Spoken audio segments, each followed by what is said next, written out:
Hi, this is the Business Guy. Today we're going to talk to my son and we're going to give him some real estate advice. We're going to have a little back and forth and want for you to meet him and get to know him a little bit better. And I'll go ahead and bring Adam on board here right now. How you doing, Adam? Hey, Dad, how's it going?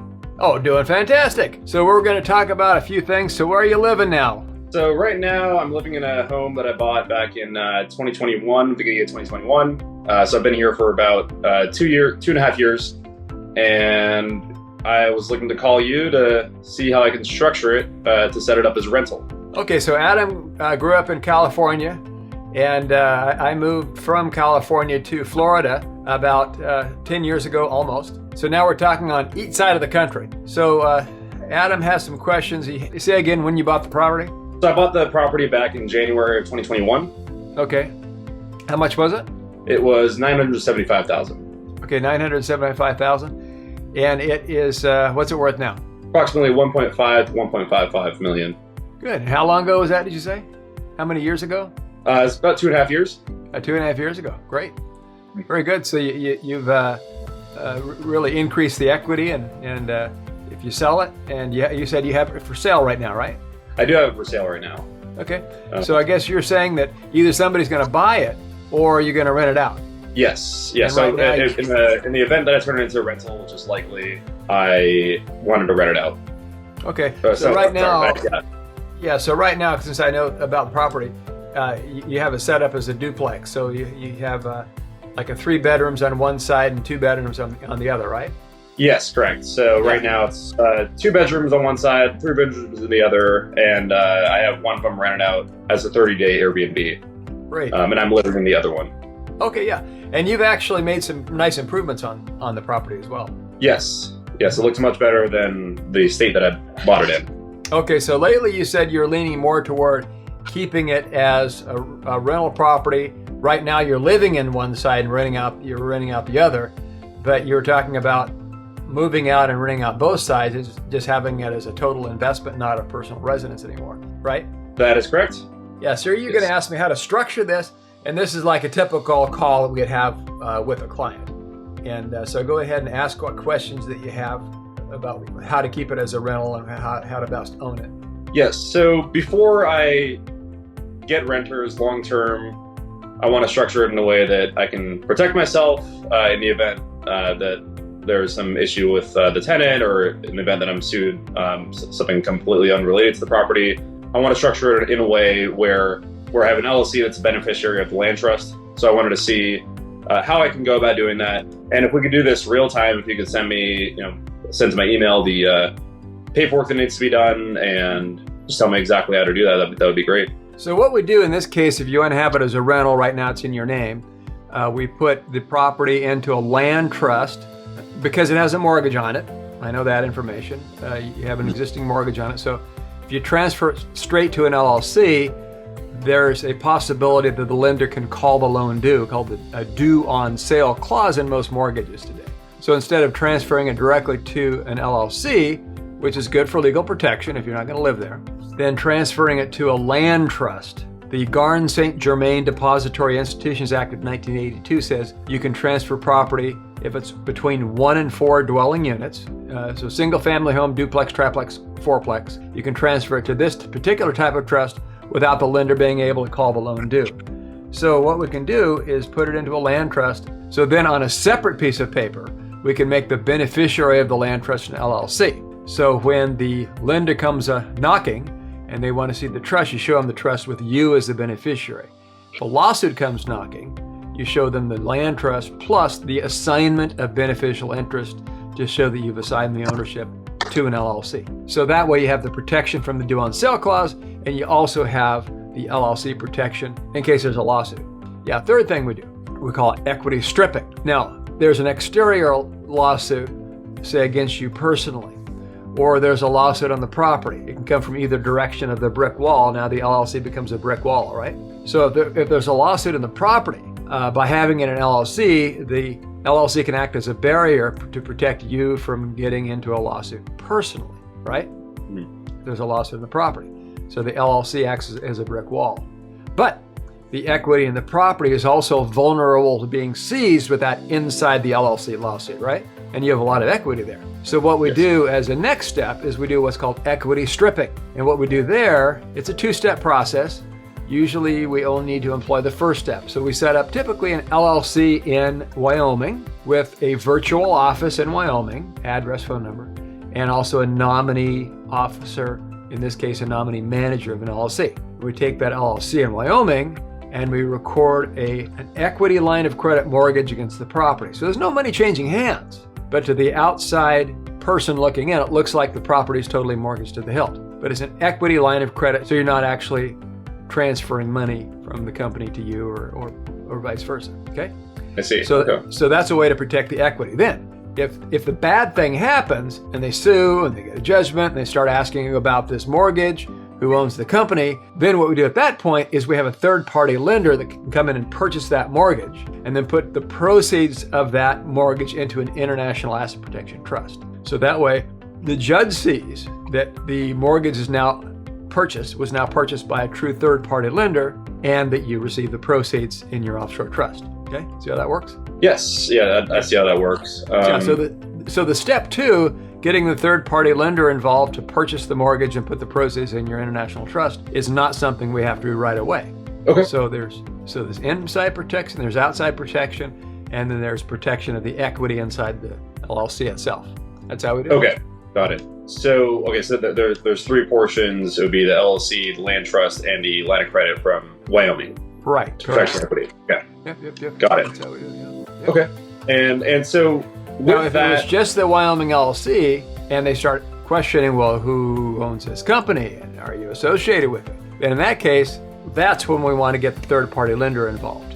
Otherwise, the judge can say, oh, that's just not a real mortgage. It's payable to your own company, and they can try to bypass it. But by having a third-party lender step in, if that step is needed, then you don't have to worry about the judge saying, oh, that's an invalid mortgage.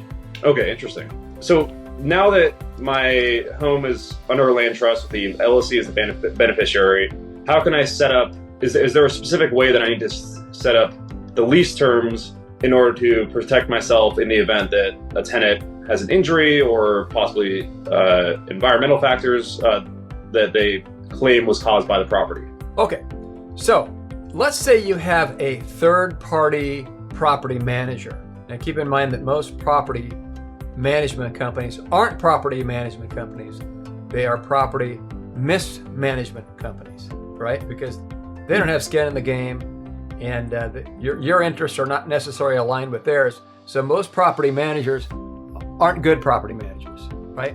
Maybe 20% are, and 80% are, they'll just frustrate the heck out of you, right? So you really have to search for a property manager that has a good reputation, that other people say, oh yeah, I love these guys, right?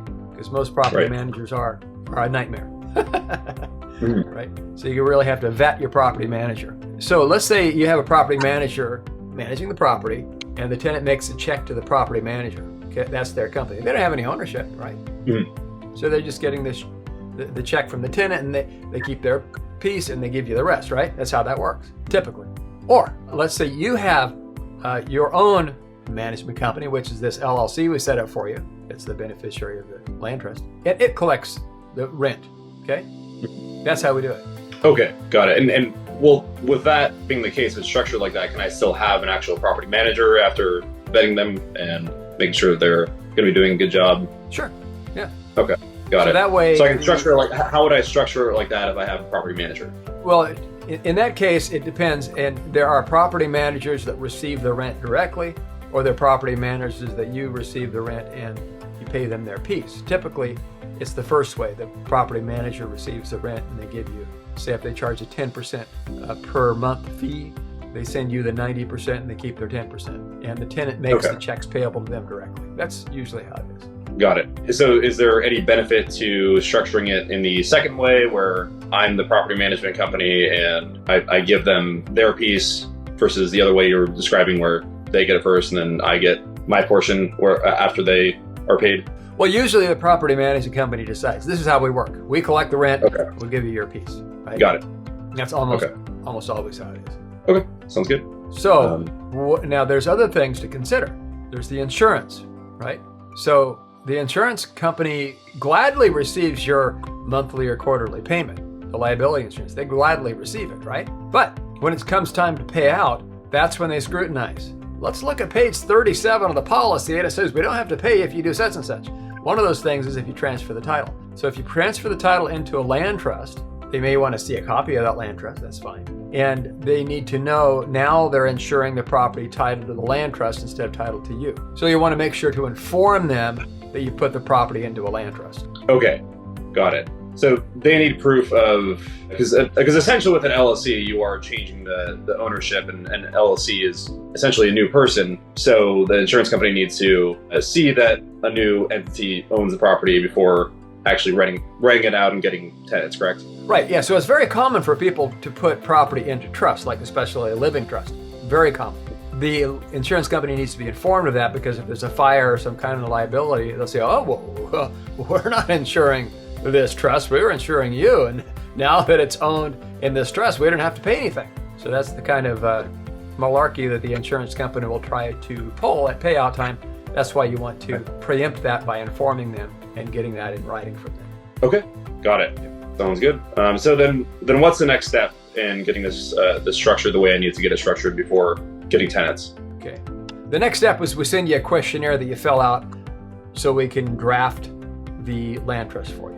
And we'll need the name of the LLC in California and the name of the LLC in Wyoming for the equity strip. Okay, sounds good. That's what's needed. Sounds good. Well, yeah, let's move forward with it. I want to get the process started as soon as possible, because I am going to be getting renters probably in the next 1 or 2 months. Very good. So, now here's something to consider. Okay. Now, if you have the LLC involved, then that creates another issue, right?